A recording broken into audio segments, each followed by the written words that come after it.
Hey you guys, so today I'm going to do a review on the Alba 1.8 phone. So I'm just gonna open up the box, see what the phone looks like. Cool. So we have the phone here.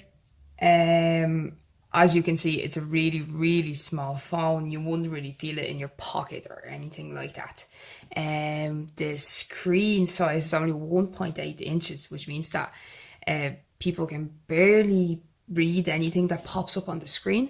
I'm going to turn the phone on in a couple of minutes and show you how small the icons are and what functions the phone has.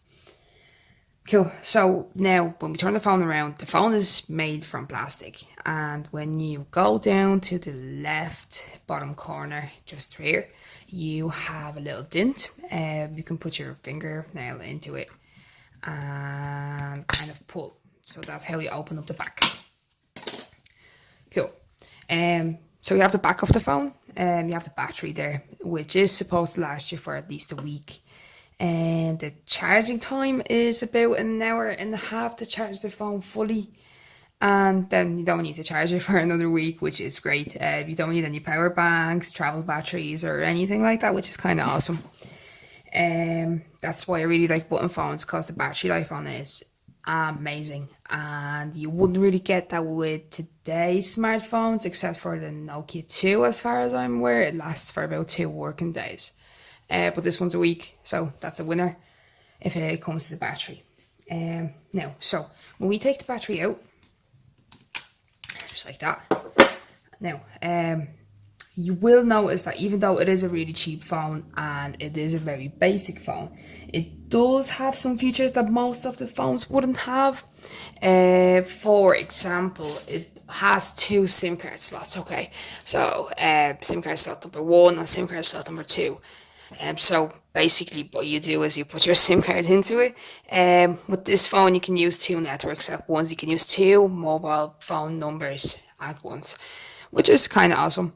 Then on the bottom, underneath the 2 SIM card slots, you have an SD card slot, which means you can put in a memory card up to 32 gigs, which is quite a lot for a phone like this.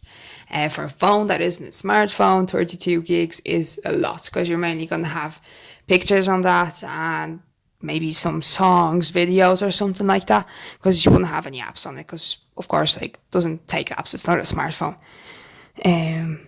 Yeah, so that's pretty much it if we're talking about the inside of the phone.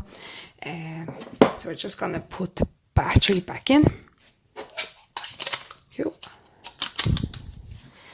So that's how you close the phone. When you hear a click on each side of the phone, it means it's all ready to go. Cool. So we have the phone here. To turn the phone on, you just press the red button here. You hold it for about 5 seconds, and then it should turn on. Yeah. So it's on here. And we just wait till it's actually on. There we go. So that's the main screen. As you can see, it's telling us to enter the SIM, and it's saying it twice. What that means is we never actually did put a SIM card into it. So it's asking us for not just 1, but 2, because it does have 2 SIM card slots. Now, we would be able to use it with just 1 SIM card. It's not a really big deal, but just be aware that you are able to use 2 at once, which is really handy. Cool. So when we go, right, how do you unlock it? This way, like the old Nokias, really. Perfect. So you go into your main screen. So you have your phone book, messages, call history, so all the stuff that other basic phones have. Now when we go into the file manager, you have ebook, my music, others, what's others? Videos and pictures. So that means the phone has a camera. It does have a camera. It is a very very basic camera. It's 0.3 megapixels, which isn't really good if you're used to a smartphone. But again, it's there, you know. So you might as well just use it when you have the phone. But it's nothing amazing, but it's there. So you know, that's fine.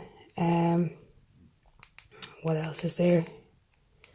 organizer. You have your alarm, of course, like, and torch, calendar, calculator, stopwatch, even ebook, Bluetooth. Not that every button phone has Bluetooth, for example, which is great. So for a cheap phone, because it's only around 18 to 20 euro, something like that. For a cheap phone like that, it's really handy to have this in the house, just in case your smartphone breaks or something like that, and you need a second phone and backup phone. This would be like one of the cheapest phones, one of the best cheaper phones, if that makes sense. Yeah, so that's the phone here. Just gonna show you one more time. So Alba, I really like the back. It's very slick. That's the front. And to turn the phone back off, you just hold the red button. And there we go. So that's pretty much it.